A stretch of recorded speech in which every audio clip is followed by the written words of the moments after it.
Hello the internet, my name is Fran. I do planning here on YouTube.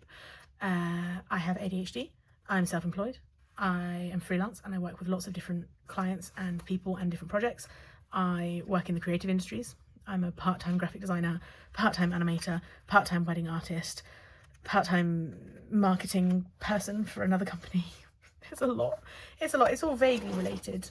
They're sister skills if they're not triplets. So I have ahead of time, I have already done my month setup. I did that last week. I didn't film it because it was very unexciting. I haven't planned for the last 2 weeks. It is currently Wednesday and so I'm already halfway through the week. So I am just going to sort of vaguely crack on. I'm going to do my week level setup and figure out what it is that I need. I might actually, before I do the week level, I might just populate the month view, the month overview, so I can see when my deadlines are and when I'm going to like overview block things. I could arguably do that in this book because the monthlies in this book don't get used, but I like being able to spread things out. I like being able to see things on different levels. So I'm going to click my fingers, and when I click them again, we'll be back. Okay. So that is the overview of the month laid out. We are here, moving forwards. It's not the most chaotic month that I've had in a while. And then all of these days are just general work. So the next thing I'm going to do as the week setup is, as I have done in the past, what I like to do is I like to give myself a little section per day. Yeah, a little section per day. I'm just checking that I'm in shot. Little section per day for like the title of the day, and then each work group has its own section in the daily setup. There's 7 of them, which makes my life easy because I have 7 sort of clients or projects that I'm working on. And then I do my decision matrix. So that is what I'm going to do right now. I will click my fingers again and get the setup of the day of the page done, and then I will come and explain how I populate things throughout. I might also do my week overview Monday, Tuesday, Wednesday. I might also do my week overview just for the Thursday through Sunday section, so that I have a visual of what the week looks like, and then I'll try and do it in one go rather than doing it in 2 separate pushes of organisation. So 3, 2, 1. Okay, so I have done a rough layout of my timetable, and I have planned out the spaces for me to populate my tasks onto. So I'm going to come back to my monthly overview. I'm going to pop it up here. I don't think it will be visible necessarily to you, but that's okay, you don't need to see it.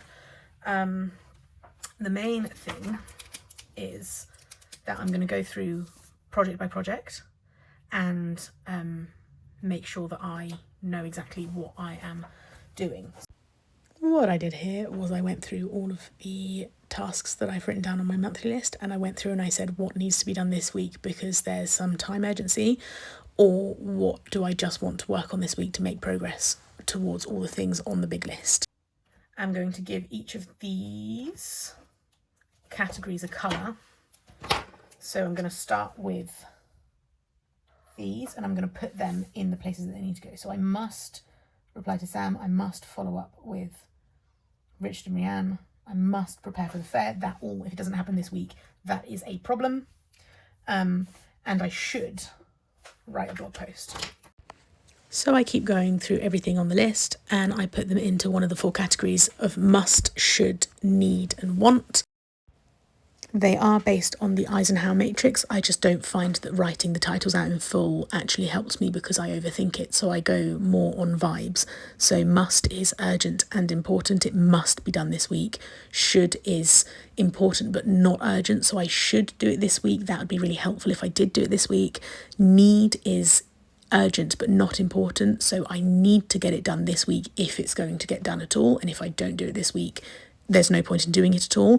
And then want is not important, not urgent, but I want to do it. And the metric for want could be because it's fun, or it could be because it's causing me anxiety, or it could be for any reasons. It doesn't matter why I want to do it. It's just that I want to, but I don't need to, or it's not something that I should do. So I am just going to use random colours again. They're the same colours as the rest of the book, but they're not linked specifically to the rest of the book.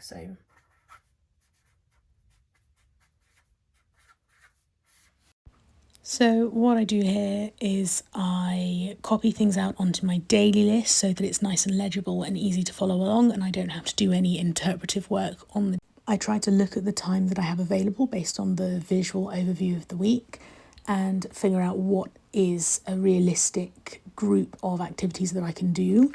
I try to group things together in terms of what makes sense to do them together. So that might mean grouping together tasks that belong to the same project or to the same client on the same day. So for example, when I do things in the office, all of that relates to things that need to be done for that one client whose office I'm in. But it might be also based on the sort of tools that I'm using. So if I'm doing a lot of stuff that will require me to be on the computer because I can't access the editing software or something on the phone, then I will lump a lot of computer tasks together on the computer in one go, regardless of who they belong to, as it were. Similarly, if I need to do a lot of emails or a lot of admin, I might put them into one category so I get into a email sending mindset. But equally, sometimes I literally will just make decisions based on what do I want to do first, or what will I enjoy doing the most, or what do I want to get out of the way to give me a little boost of dopamine so that I am more inclined to keep going. Or I might start with things that I don't want to do first, because once I've got them out of the way, then I can stop thinking about them. So the decision-making matrix is very much based off of how I feel, and I have had to do a lot of work towards learning to trust how I feel as a way to figure out what I can do and what I can handle, because I used to try and follow very strict and regimented, structured decision-making things, and then I would end up struggling to get things done, and then I would end up in a spiral of not getting things done and then feeling worse and feeling pressure, and then because I'm feeling worse with a lot of pressure, then struggling to get even more things done. I have also learned that I'm not very good at task switching, and I always joke and say that I get one move per day. So if I start in the office, I have two desks. I have a creative desk and I have a computer desk. If I start on the creative desk, I can move to the computer desk, but then I won't move back. Or if I am in a physical location office and I come home, I won't do work when I come home because I did the one move when I went to the office in the morning. So I tend to try and factor in those things as well. I don't know how much of that is ADHD and how much of that is just being a normal human being, and actually people find it difficult to start once they've lost their flow and rhythm for the day. But I need to take it into a lot of consideration when I'm making my plans, because I know that I just don't. I just won't.